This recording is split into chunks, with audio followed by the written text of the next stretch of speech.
So, Samuel, you're talking about this exploration-exploitation dilemma.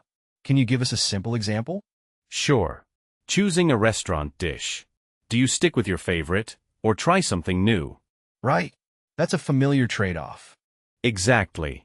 There's the known reward, your favorite dish, versus the potential for a bigger reward, that new dish.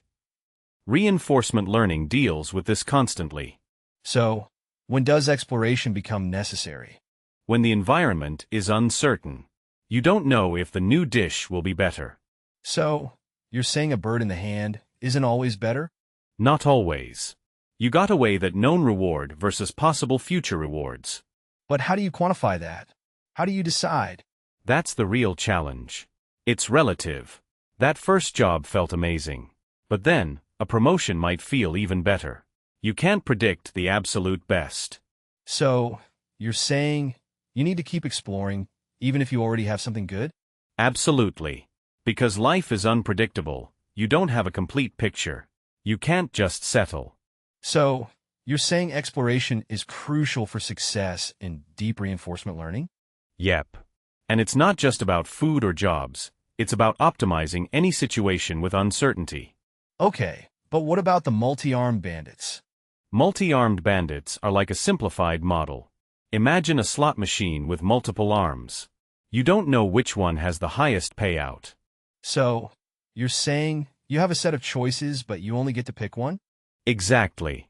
You need a balance of trying different options to find the best one. Why is this an important thing to understand in reinforcement learning?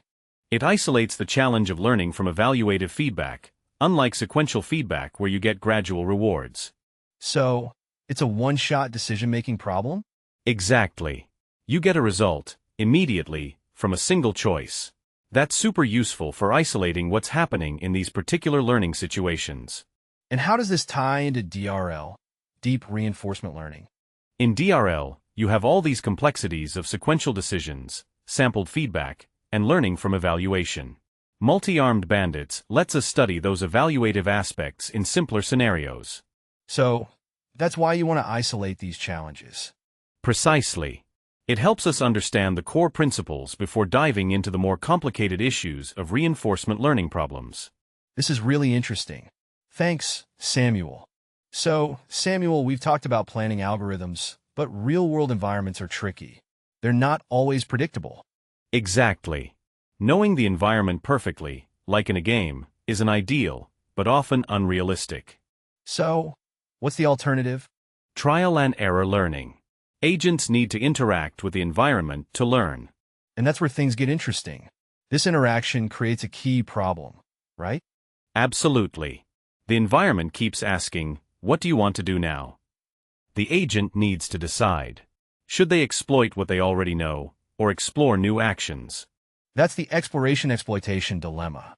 It's like a constant balance between using what you've got and trying something new. Exactly. How do you decide when to explore? When do you know your estimates are good enough? It's a complex balancing act.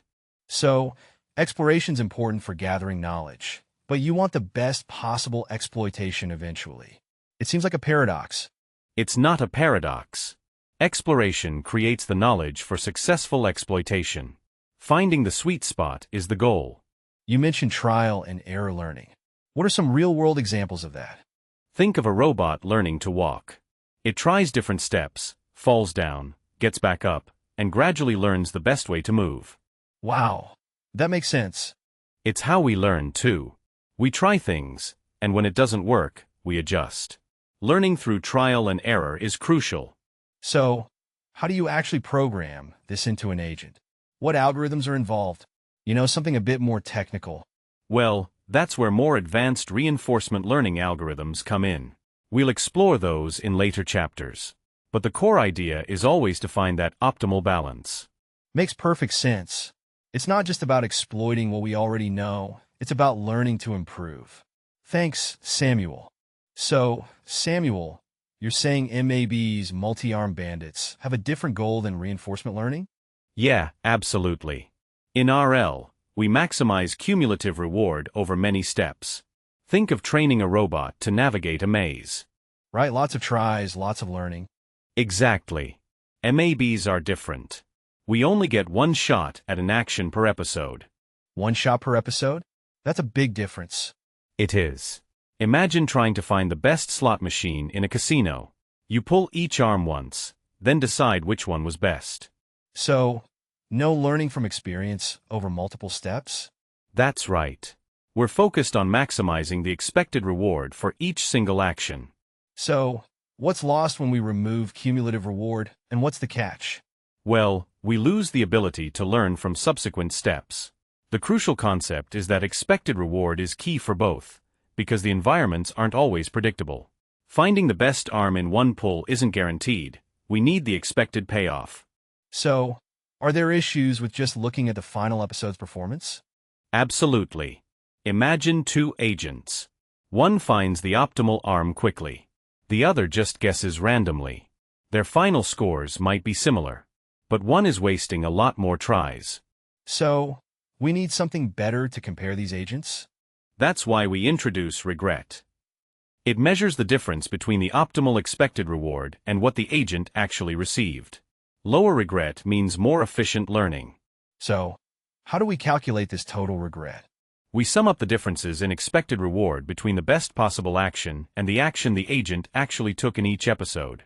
The lower that number is, the better. It's about efficiency. I see.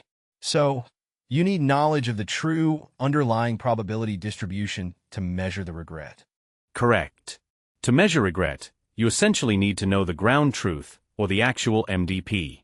That's important for the comparison, not for the agent itself to actually solve the problem. The agent doesn't have to know it, we just need to compare using it. Clever. So, a better understanding of the best action for every episode is crucial for evaluating learning strategies. Exactly. And a lower regret value signifies a more effective exploration strategy. Thanks, Samuel. That's a helpful explanation. So, regret, essentially, is a way to evaluate how well an agent learns, even when the environment isn't entirely predictable. Okay, Samuel, so we've got these different approaches to solving MAB problems. Tell us more about these random exploration strategies. Sure, Alfred. Random exploration is, well, pretty straightforward. Basically, the agent mostly exploits, using the best action it knows. But occasionally, it explores, randomly selecting other actions. So, it's like a balance between what it knows is good and trying new things? Exactly. Like, a bit of a gamble. A key parameter is that epsilon value. It determines how often it explores. And should that epsilon stay the same throughout the whole learning process? Well, that's a big question. It depends. Sometimes, you want more exploration early on to find the true optimal choices. But later, you want to exploit those discovered good actions more often. So, a changing epsilon value sounds more intelligent? Absolutely. The idea is, you want to adjust that exploration rate over time. That way, you maximize the exploration while also exploiting what you learn. That makes sense. Now, the optimistic exploration strategy? This approach, Alfred, tries to address the exploration-exploitation dilemma differently. It basically assumes the unexplored actions are the best. Makes sense, right? Sounds optimistic. Right. This leads it to explore more often, especially in uncertain areas. As it collects data, those optimistic estimates hopefully come closer to reality. How does this optimism, this assumption, lead to real gains? Well, it pushes the agent toward exploring new possibilities. And as it experiences more, those initially over-optimistic estimates are naturally adjusted downward as reality kicks in. Interesting. And the third approach? Information state space exploration models the agent's uncertainty itself as part of the environment. Essentially, it makes the state of the environment different whether an action is known or unknown. So, it's not just about what the environment itself does, but also how much the agent knows about it? Exactly. But this can lead to a much bigger, more complicated state space. So, more complexity? Potentially. It can definitely complicate things. You need to manage that complexity to make it efficient. Understood. And the Q function estimation? How's that work in these MAB environments? It's simple. Since these are single-step environments, You just take the average reward for each action. So, just a straightforward average? Yes, the total reward for an action divided by the number of times it was taken. It's a pretty common calculation. Crucially though, the way each approach uses that estimate differs greatly. Okay, so now we've got an example. This bandit's slippery walk. Tell me about that. It's a grid world, a single row. You start in the middle, and any move takes you immediately to a terminal state, either a reward or a hole. So, Samuel, this Epsilon-greedy strategy, it sounds pretty cool. Can you break it down for us? Sure, Alfred. It's a blend of exploitation and exploration. Imagine an agent trying to find the best path in a maze. A maze? Sounds interesting. Right. Most of the time, it goes with what it thinks is the best path, exploitation. But every now and then, it takes a random detour, exploration. This way, it can uncover better paths. So, it's not just blindly random? Exactly. It prioritizes its best guess, but strategically introduces randomness to keep learning. The key is that epsilon value. Epsilon? What's that all about? It's a kind of probability, a threshold. If a random number is above epsilon, it takes the apparently best path. If it's below, it takes a random one. So, a higher epsilon means more exploration? Yes, exactly. A lower epsilon means mostly sticking with its best guess. And how does this work in practice? A real-world example? Imagine a self-driving car learning to navigate. It would initially have a low understanding of the environment. A smaller epsilon would make it follow the most familiar route. A higher epsilon allows the car to try less well-trodden pathways, exploring different driving conditions and potentially uncovering faster or safer routes. Right. Makes sense. So, is there a sweet spot for epsilon? Well, it depends on the complexity of the problem and how much exploration is needed, right? Too high an epsilon and you waste resources exploring, not exploiting. Too low, and you might miss out on truly optimal choices. So how does the code practically implement this? A bit more on the code section, please? The code snippet you mentioned defines a function, epsilon_greedy. It takes an environment, epsilon, the exploration rate, and number of episodes as input. It randomly picks actions based on epsilon and the agent's calculated action values. It runs through these episodes, making choices, observing rewards, and updating its action values. This is how the algorithm learns through trial and error. Fascinating. So if epsilon is 0.5 and you have two choices, the agent might explore more than half the time, but not always quite 50-50? Exactly. The randomness is inherent. You're right, it's not quite 50%, and it's affected by the number of actions available. The exploration isn't just about random selection, it's also about exploring better actions. Interesting. Thanks, Samuel. That was a great explanation. Okay, Samuel. So we're talking about decaying epsilon-greedy. What's the core idea here?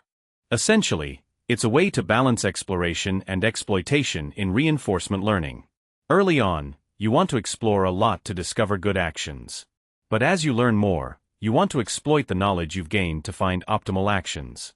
So, how does decaying epsilon help with that?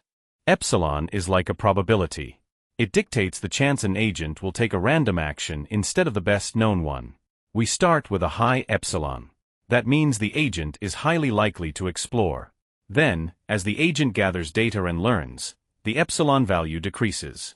This reduces the chance of random actions and boosts the agent's exploitation. Gotcha. And you mentioned linear and exponential decay. Can you explain those differences? Sure. Linear decay means epsilon decreases at a constant rate as episodes progress. Exponential decay drops the epsilon faster initially, leading to quicker exploitation as the agent refines its estimates. So, linear is steady, exponential is quicker? What about the code examples? How do they practically implement this idea? They set initial and minimum epsilon values. The code calculates the number of episodes needed to reach the minimum epsilon. Then, based on if it's linear or exponential decay, they determine the epsilon value for each episode. The code adjusts the epsilon value for each episode, ensuring it stays between minimum and initial value. Everything else in the agent's decision-making process remains similar. So, When would you choose linear over exponential? Or vice versa? Linear decay might be better if you need a more consistent pace of learning. Exponential decay is often faster for quickly finding good solutions, especially if the environment is complex. It can be a trade-off between slower, more even exploration versus a quicker, but potentially more variable approach. What about those troubleshooting scenarios? Are there common misconceptions or pitfalls people fall into?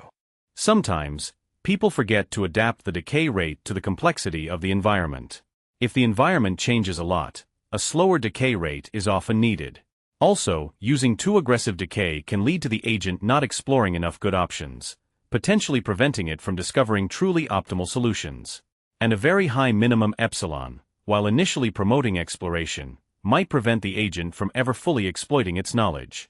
Excellent. So, to summarize, decaying Epsilon-greedy helps balance the agent's initial exploration and its later exploitation, balancing the risk of initial uncertainty and eventual confidence from learning. Right? Precisely.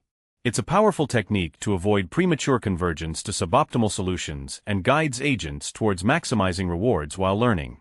Okay, Samuel, so we're talking about Softmax now.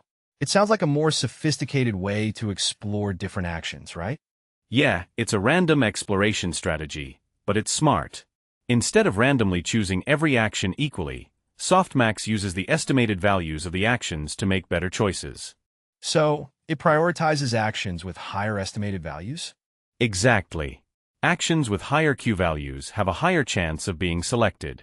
It's like, if you know a certain action is likely to lead to a better outcome, you're more likely to try it. Makes sense. But how does it actually calculate these probabilities? It uses a formula called Softmax. It takes the Q values, kind of adjusts them, and then turns them into probabilities. It's a bit like weighing the Q values. And how important is this temperature parameter? Crucial. It controls how sensitive the algorithm is to differences in Q values. A high temperature makes all actions roughly equally likely. A low temperature heavily favors the action with the highest value. So, if the temperature is high, it's almost like a random walk? Exactly. You're less focused on the differences in the values. If it's low, you're almost always choosing the best one. And how do you change this temperature? You can adjust it over time. The example shows a linearly decaying temperature. You start with a high value, lowering it as you learn more. This is kind of like how you adjust your exploration strategies. So you use a linear decrease? Are there other options? Yep, you can use exponential decay, or other methods. But typically you want a decaying temperature. Too high, too much randomness. Too low, and you're stuck on local maxima, not exploring. This temperature decay is a hyperparameter, right? Right, you tune it to balance exploration and exploitation. Finding the right setting is crucial for effective learning. How does this compare to Epsilon-greedy? Epsilon-greedy picks actions randomly with a certain probability, regardless of the values. Softmax, however, uses the Q values to determine the probabilities. So, it is more informed and considers the estimates. It's kind of like, sometimes you need to be brave and try the new restaurant. Sometimes, you want a known favorite. Right, makes sense. What about the normalization? You normalize the Q values because the exponential function can give really big numbers. This makes the probability calculations more stable. And if something goes wrong in the code, like in the Python example, how do you debug it? You need to make sure the temperature doesn't go to 0 or infinity. You need to verify that the probabilities actually add up to 1. Then you can look for errors like division by 0. It's a good example of how understanding the code is just as important as the code itself. You have to understand the math behind it and the implications. Okay, Samuel, you mentioned realistic optimism. Can you unpack that a bit? What's the difference between naive optimism and this realistic approach? Sure, Alfred. Naive optimism, like blindly assuming the best possible outcome, can lead to problems. Think of it like always betting on the highest possible reward, no matter how uncertain. Right. So, what's the better way? Realistic optimism in this case means considering uncertainty. We're not blindly hopeful, but we acknowledge that some choices are more uncertain than others. So, how does UCB quantify this uncertainty? UCB uses a bonus value based on the uncertainty of each action's Q-value estimate. The more uncertain the estimate, the bigger the bonus. This encourages exploration of less-known actions. That makes sense. Why not just use the maximum Q-value? Because the true maximum might be unknown. UCB is about balancing exploration and exploitation. Exploitation is using what we know, but exploration is vital for uncovering better options. So, you're saying the bonus helps explore? Exactly. Early on, actions with low counts get a much bigger bonus, encouraging exploration. As we gain more experience, the bonus shrinks, relying more on confirmed Q-values. That sounds smart. Are there any practical examples? Imagine training a robot to navigate a maze. Some paths are clear, others are potentially faster but unexplored. UCB will encourage the robot to test those less-known paths. This is better than the optimistic initialization strategy. How so? The old method had this crucial problem. You had to guess the correct initial Q-value. If wrong, the algorithm performed poorly. UCB avoids that. We don't need to guess, just use uncertainty as a measure. So, the uncertainty bonus is like a learning adjustment? Yes, it dynamically adjusts to the uncertainty of the estimate. Crucially, it's not a fixed value. It changes based on experience. So, the C parameter in the code controls the bonus. How does it work? Yes, C controls the scale of the uncertainty bonus. A higher C means larger bonuses, which will encourage more exploration. A lower C focuses more on exploitation. Interesting. Can we explain why the exploration bonus decays exponentially? It's not exactly exponential. It has a sharp initial decay and a longer tail. Early on, the uncertainty bonus is much bigger. As more samples are gathered, the bonus decreases rapidly. This method balances exploration with exploitation. So, a small number of trials get a huge advantage during initial exploration? Exactly. If you've only tried an action once or twice, you should give it a much larger bonus. If an action's been tried many times, then the bonus isn't as essential.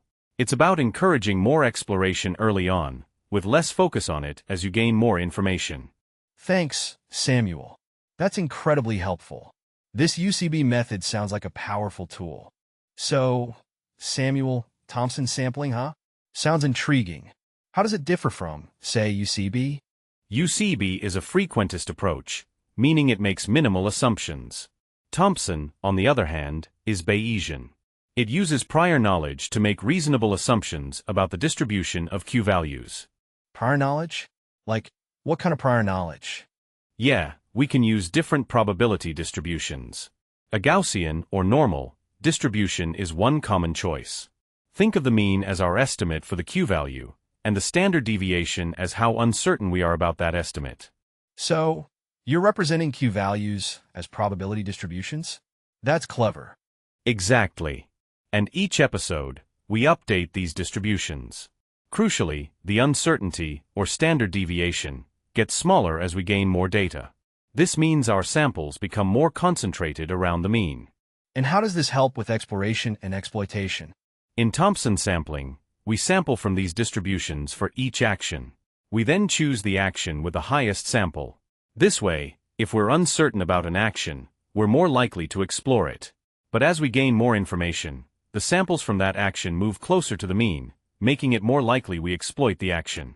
So, it's like a dynamic balance between exploring new possibilities and using what we know? Precisely. That initial uncertainty is crucial. Early on, the high standard deviation makes us more likely to try different actions. I see. And the alpha and beta parameters in the code? What do they do? Alpha controls the initial width of the Gaussian, how uncertain we are initially. Beta controls the rate at which the uncertainty shrinks. So a higher alpha means more initial uncertainty, and a higher beta means a slower decrease in uncertainty over time. Generally, though, these don't need much tuning. What about beta distributions? Why aren't they used more often in this context? Beta distributions are popular, but I use Gaussians here because they're more symmetrical around the mean, and simpler for demonstrating the core concept. What about the results you've shown? They suggest Thompson sampling and other advanced approaches outperform simpler methods in different bandit environments. Can you explain why this is the case? These results highlight the benefit of incorporating prior knowledge and a dynamic approach to exploration and exploitation. The more advanced methods react to the environment's dynamics. This allows them to adjust their exploration and exploitation, potentially leading to superior performance. So, the takeaway is that Thompson sampling, like other advanced methods, is better because it uses and adapts to the data it gathers, compared to more basic methods that use less information. Essentially, yes. By continually evaluating the uncertainty in our Q-value estimates, and by adapting our strategy over time, these more advanced approaches often get to a more optimal state. So, Samuel, we've talked about the exploration-exploitation dilemma. It's a core problem in reinforcement learning. Absolutely. Learning from rewards alone is tricky. You don't know the full potential payoff. Right? Like a reward of +1 doesn't guarantee it's the best. Exactly. There's always the chance of a much bigger reward waiting around the corner. So, these exploration strategies, are they just random guesses? Not entirely. Epsilon-greedy, for example, explores randomly a portion of the time, but it also exploits most of the time, learning from experience. So, it's a balance. Precisely. It's like a coin flip, but you want more and more heads as you go. And what about these other methods, like optimistic initialization, UCB, Thompson sampling? More strategic, right? Yeah, those take into account uncertainty in estimates. They're more sophisticated than pure random exploration. So, optimistic initialization, how does that work? It assumes the best possible rewards, pushing the agent to explore more areas. Makes sense. Like a hungry explorer who assumes the gold is in the most exciting cave. Exactly. UCB and Thompson sampling are similar but calculate confidence intervals. So, they're more calculated, more data-driven approaches? Yes, they weigh exploration based on the estimated value and its uncertainty. They weigh the potential of rewards with the uncertainty. Interesting. And Softmax? Softmax, while not explicitly based on uncertainty, explores proportionally to estimates. So like higher estimates get a higher chance of being chosen. That's right. It essentially simulates a probability distribution over the actions, favoring actions with higher estimated rewards. So, decaying epsilon strategies, how do those work again? They start with more exploration to gather information, but then they decrease exploration as the agent learns. Makes sense. It's a good compromise between exploration and exploitation, adjusting to the level of learning. Absolutely. They make decisions by adjusting their exploration based on the episodes of information or the visits to states. Very cool. It's like learning and becoming more confident in our choices as we go.